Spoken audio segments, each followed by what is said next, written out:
तबलीगी जमात को आतंकवादी बताने वाला और ये कहने वाला कि मदरसे में पढ़ने वाले बच्चे सिर्फ पंचे बना सकते हैं, सांसद अजय निषाद अब मुसलमानों का वोट लेगा। जी हां दोस्तों, उन्हीं मुसलमानों का जिसको उसने आतंकवादी बताया था, उन्हीं मुसलमानों का जिसको उसने कहा था कि मदरसे में पढ़ने वाले बच्चे सिर्फ पंचे बना सकते हैं। अजय निषाद ने तबलीगी जमात के सदस्यों को लेकर विवादित बयान दिया है। उन्होंने कहा कि तबलीगी जमात के सदस्यों ने पूरे देश में कोरोना फैलाया, इसी वजह से आज स्थिति गंभीर है। उन्होंने कहा कि कोरोना वायरस फैलाने वाले लोगों से आतंकवादियों की तरह निपटा जाना चाहिए। सांसद ने यह भी कहा कि मदरसे में बच्चों को शुरू से ही कट्टरपंथी और गलत शिक्षा दी जाती है और उनकी शिक्षा पंक्चर तक सीमित है।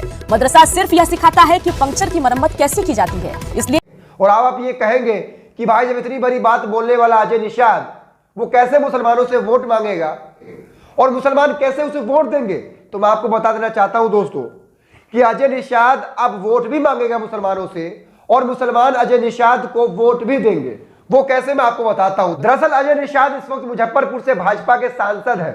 उन्होंने आज ही भाजपा से रिजाइन किया और कांग्रेस ज्वाइन कर लिया है। दोस्तों नमस्कार साथियों, वादे के अनुसार फिर से हम लोग हाजिर हैं। एक बहुत महत्वपूर्ण व्यक्ति को हमारे पार्टी में, हमारे परिवार में शामिल करने के लिए उनको आपके सामने बैठे हैं। मेरे साथ चिर परिचित हमारे बहुत पॉपुलर अध्यक्ष अखिलेश जी और हमारे सबके जो आशीर्वाद देते रहते हैं मोहन प्रकाश जी, हमारे दो विधायक साथी आनंद जी, संतोष जी औरंगाबाद से, और ये हमारे अजय निषाद जी, जिनका हम आज आपके सामने स्वागत करते हैं।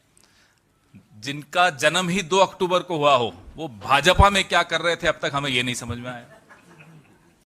अब आपको मालूम पड़ गया कैसे मुसलमान जिनको इसने आतंकवादी बताया, जिनको अपमानित करते हुए ये कहा कि मदरसा में पढ़ने वाले बच्चे सिर्फ पंचे बना सकते हैं, वो मुसलमान अब इसे कैसे वोट करेंगे और ये कैसे वोट मांगेगा। दरअसल कांग्रेस इस वक्त ऐसे लोगों को अपने पार्टी में शामिल कर रही है और टिकट भी दे रही है जो लोग लगातार मुसलमानों को अपमानित करने में कोई कसर नहीं छोड़ते हैं। और इतना ही नहीं दोस्तों, आज से कुछ साल पहले 8 साल की मासूम आसिफा के साथ बलात्कार किया जाता है और बलात्कारी के समर्थन में रैली निकालने वाले चौधरी लाल सिंह को भी टिकट कौन देती है? कांग्रेस। जहां दोस्तों वही कांग्रेस जिस कांग्रेस को लगातार मुसलमान अपना वोट देते आ रहे हैं, और राहुल गांधी ये बात कहते नजर आते हैं कि हम नफरत के बाजार में मोहब्बत की दुकान खोल रहे हैं। ये कैसी मोहब्बत की दुकान खोल रहे हैं राहुल बाबू आप, कि आप लगातार मुसलमानों को अपमानित करने वालों को अपने पार्टी में शामिल करते हैं, उनको टिकट देते हैं, और जो लोग कल तक मुसलमानों को गालियां दे रहे थे, आतंकवादी बता रहे थे, मुस्लिम बच्चियों के बलात्कारियों के समर्थन में रैलियां निकाल रहे थे, उसी को आप मुसलमान वोट करेंगे और आप आएंगे उसके समर्थन में रैलियां करने के लिए और वोट मांगने के लिए मुसलमानों से।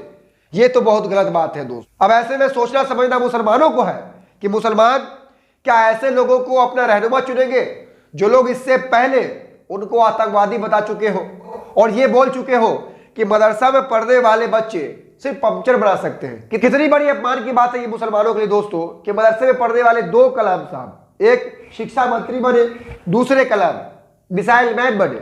उसी मदरसे का अपमान करते हुए ये लोग लगातार मुसलमानों को नीचा दिखाते हैं और बाद में बीजेपी छोड़कर कांग्रेस ज्वाइन करते हैं और उसी मुसलमान के वोट के सहारे ये सामने आते हैं। दोस्तों अब बताइए, मुसलमान उसी अजय निषाद को वोट करेगा तो अजय निषाद कल तक मुसलमानों को गालियां दे रहा था, आतंकवादी बता रहा था। इस वीडियो को शेयर कीजिएगा और एक सवाल कांग्रेस से जरूर कीजिएगा, क्या कांग्रेस अब ऐसे लोगों को टिकट देगी जो लोग कल तक मुसलमानों को आतंकवादी बताते रहे, अपमानित करते रहे, मुस्लिम बच्चियों के बलात्कारियों के समर्थन में रैलियां निकालते रहे?